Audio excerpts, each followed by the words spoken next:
ఆంధ్రప్రదేశ్లో సంచలనం సృష్టించినటువంటి మద్యం కుంభకోణంలో మద్యం వసూళ్లకు ఫీల్డ్ ఆపరేటింగ్ ఏజెన్సీలకు ఐప్యాక్కు సంబంధాలున్నాయని, ఫీల్డ్ ఆపరేటింగ్ ఏజెన్సీలు వాలంటీర్లకు శిక్షణ ఇవ్వకుండా మద్యం ఎలా అమ్మాలి, మద్యంలో ఎలా దోచుకోవాలి అనే దాని మీద వాళ్ళు శిక్షణ ఇచ్చినట్లుగా రకరకాల వార్తలు ఇప్పుడు సోషల్ మీడియాలో చక్కర్లు కొడుతూ ఉన్నాయి. ఈ నేపథ్యంలోనే ఈ అంశం మీద మనం పూర్తి స్థాయిలో విశ్లేషణ చేసుకుందాం. ప్రస్తుతం మనతో పట్టినారు ప్రముఖ రాజకీయ విశ్లేషకులు, ప్రముఖ సీనియర్ జర్నలిస్ట్ డివిఎస్ గారు. సార్తో మాట్లాడదాం. సార్ నమస్తే. సార్ నమస్తే. ఆంధ్రప్రదేశ్లో సంచలనం సృష్టించినటువంటి మద్యం కుంభకోణంలో మద్యం వసూళ్లకు అలాగే ఫీల్డ్ ఆపరేటింగ్ ఏజెన్సీలకు ఐప్యాక్కు సంబంధాలు ఉన్నట్లుగా కొన్ని వార్తలు వస్తూ ఉన్నాయి. అసలు ఫీల్డ్ ఆపరేటింగ్ ఏజెన్సీలు వాలంటీర్లకు శిక్షణ ఇవ్వకుండా మద్యంలో ఎలా కుంభకోణం చేయాలి, ఎలా వసూళ్లు చేయాలి అనే దాని మీద వాళ్ళు శిక్షణ ఇచ్చినట్లుగా రకరకాల వార్తలు వస్తూ ఉన్నాయి. అసలు ఏంటి సార్ నిజంగా మద్యం వసూళ్ళకి ఈ ఫీల్డ్ ఆపరేటింగ్ ఏజెన్సీలకి ఇటు ఐప్యాక్కి సంబంధం ఏంటి? అంటే ఆంధ్రప్రదేశ్ మద్యం కుంభకోణంలో ఇవాళ ఎఫ్ఏఓ ఈ ఫీల్డ్ ఆపరేటర్ ఏజెన్సీ పాత్ర ఏంటి, లేదు ఐప్యాక్ పాత్ర ఏంటి, లేకపోతే అసలు వాలంటీర్ల పాత్ర ఏంటి? ఈ కనెక్టివిటీ చూసినట్లయితే ఈ నెట్వర్క్ ఏది 99,000 కోట్ల మద్యం వసూళ్ళలో ఏ విధంగా ఇవాళ ఒక నెట్వర్క్ ఏ విధంగా డెవలప్ అయిందంటే, మనం 7 అంచెల వ్యవస్థ అనుకున్నారు. గతంలో ఏంటి, మనీ హ్యాండ్లర్స్ అని, మనీ కొరియర్స్ అని, ఎగ్జిక్యూటివ్స్ అని, ఈ విధంగా రకరకాల పోస్టులు పెట్టారు సార్.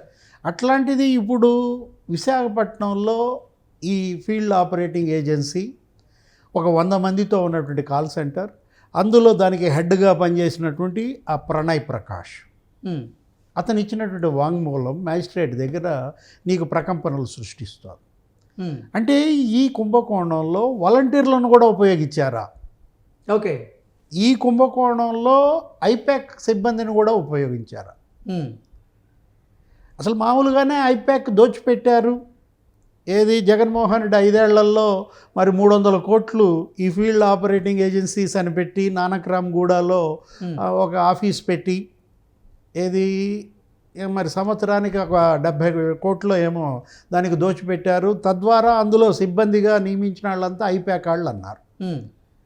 ఆ ఐప్యాక్ వాళ్ళు నీకు ఎక్కడ, ప్రతి జిల్లాలో వాళ్ళే సార్.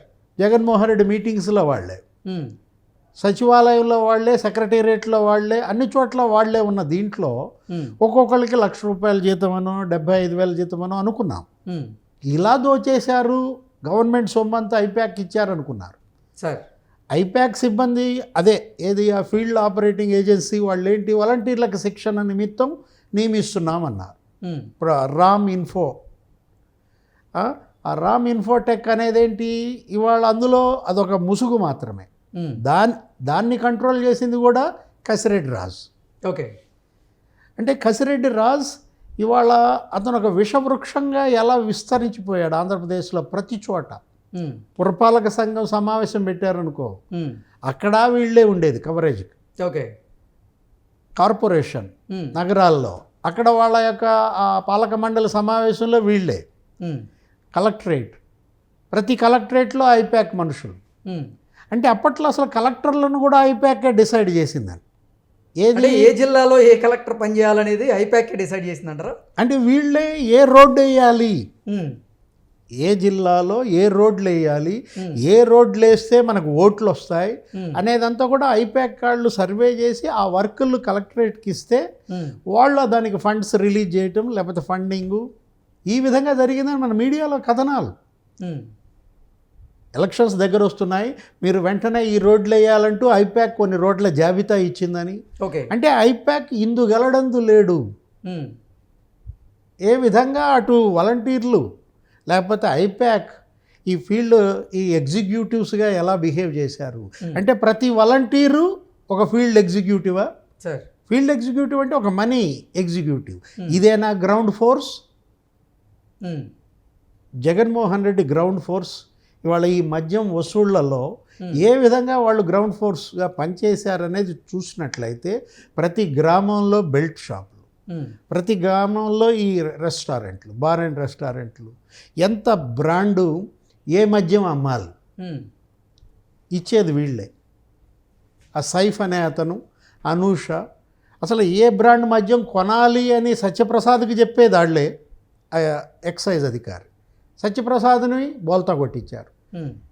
నీకు కన్ఫర్డ్ ఐఏఎస్ ఇప్పిస్తాం, ఓకే, మేము చెప్పినవన్నీ నువ్వు ఆర్డర్స్ పెట్టడం. అంటే సత్యప్రసాద్ కొనుగోళ్లలో అతని పాత్ర, వసూళ్లలో అతని పాత్ర. వాసుదేవరెడ్డి డమ్మీ, అతనికి ఇవ్వాల్సింది అతనికి ఇస్తారు, అతను కొనుక్కుంటాడు. జగ్గేపేటలో భూములు కొనుక్కుంటాడు, వాళ్ళ మాంగారు కొనుక్కుంటారు. ఆ విధంగా అతనే ఎస్టాబ్లిష్ అయిన విధానం.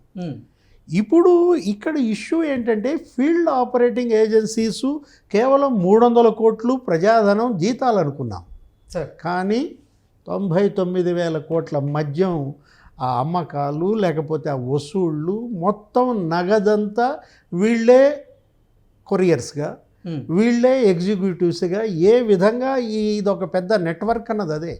ఇదొక గ్యాంగ్. వాళ్ళ నెట్వర్క్ అంటే పాలిష్డ్గా ఉంటుంది, లిక్కర్ గ్యాంగ్ అన్నమాట. అంటే లిక్కర్ గ్యాంగ్లో ఇవాళ అటు ఐప్యాక్ ఉంది, ఇటు ఈ రామ్ ఇన్ఫోటెక్ ఉంది, ఆ సొల్యూషన్స్ అనేది ఉంది. రాజ్ కసిరెడ్డి ఇవాళ అతని ఏజెన్సీలని అతను పెట్టుకుంటూ ప్రభుత్వ ఏజెన్సీల ద్వారా వాళ్ళకి జీతాలు ఇప్పిస్తూ మొత్తం మద్యం ఏ విధంగా దోచేశాడంటే ఇందులో వాలంటీర్ల పాత్ర పైన కూడా దర్యాప్తు జరిపించాల్సిన బాధ్యత సిట్ పైన. అంటే వాలంటీర్లు మనమేమనుకున్నాం, పింఛన్లు ఇస్తున్నారు అనుకున్నాం. 1వ తారీఖు పింఛన్లు ఇవ్వడానికి వాలంటీర్లను ఉపయోగిస్తున్నాడు, లేకపోతే ఇంకా ఏదో 50 ఏళ్ళకి ఒక వాలంటీర్ అనుకున్నాం. సార్ 50 ఏళ్ళకి ఒక వాలంటీర్ కాదు, 50 మద్యం షాపులకి ఒక వాలంటీరా? ఓకే. అంటే మద్యం ఈ అక్రమ వసూళ్లలో వాలంటీర్ల పాత్ర పైన, ఐప్యాక్ పాత్ర పైన, ఈ ఫీల్డ్ ఆపరేటింగ్ ఈ ఏజెన్సీల పాత్ర పైన కూడా ఇవాళ స్పెషల్ ఇన్వెస్టిగేషన్ టీం దర్యాప్తు చేస్తోంది అంటున్నారు. మరి ఇందులో ఇంకెన్ని సంచలన విషయాలు బయటపడతాయో మనం చూడాలి. ఏదైనా జగన్మోహన్ రెడ్డి ఒక స్కెచ్ వేసాడంటే, ఒక ప్లాన్ వేసాడంటే చాలా లోతుగా వేస్తాడు, మామూలు లోతుగా వేయడనమాట. ఒక తంపరగా ఇవాళ ఆంధ్రప్రదేశ్లో గ్రామ స్థాయి నుంచి మండల, నియోజకవర్గ, జిల్లా, రాష్ట్ర స్థాయి వరకు కూడా ఈ మద్యం నెట్వర్క్ని ఎలా విస్తరింపజేశాడో చూడు. అసలు గ్రౌండ్ ఫోర్స్ వ్యవస్థను ఏర్పాటు చేసి దాని ద్వారా ఎవరెవరికి ఎంత వాటాలు వెళ్ళాలి అనేది నిర్దేశించి వారికి ఈ ముడుపులన్నీ కూడా అందేలాగా చేశారు అన్నట్లుగా కొన్ని వార్తలు వస్తున్నాయి కదా సార్. అంటే జడల మర్రి తెలుసా నీకు? సార్ గ్రామంలో ఉంటుంది జడల మర్రి చెట్టు అనో ఏదంటాం. పెద్ద మర్రి చెట్టు, అసలు దాని దగ్గరికి వెళ్ళాలంటే పిల్లలు భయపడిపోతారు, దానిలో దెయ్యాలు భూతాలు ఉన్నాయంటారు. ఒక జడల మర్రిలాగా ఇవాళ ఈ మద్యం మొత్తం రాష్ట్రం అంతా కూడా ఒక నెట్వర్క్ ఎలా పాతుకుపోయిందో చూడాలి. దీన్ని ఇవాళ రూట్అవుట్ చేయాలి, నిగ్గు తెల్చాల్సిన బాధ్యత సిట్ పైనే కాదు, ఈడీపై కూడా ఉందన్నమాట. వాలంటీర్లపై మరి ఎందుకు జగన్మోహన్ రెడ్డికి ప్రేమ? ఇది అసలు ప్రేమ. ఓకే, పైకి పింఛన్లు ముసుగు, అమ్మింది మద్యం, చేసింది వసూళ్ళు. అంటే ఈ వసూలు రాజాలు ఇవాళ వాలంటీర్లు, లేకపోతే ఐప్యాక్ సిబ్బంది, లేకపోతే ఫీల్డ్ ఆపరేటింగ్ ఏజెన్సీలు మామూలు వసూలు రాజాలు కాదు.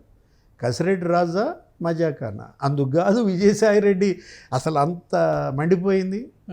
నన్ను మించేశాడు, నన్ను తొక్కేశాడని కదా ఇవాళ కర్త కర్మ క్రియ కసిరెడ్డి రాజు అన్నాడంటే ఎందుకు అనుకుంటున్నావు? Okay okay sir, thank you so much అండి.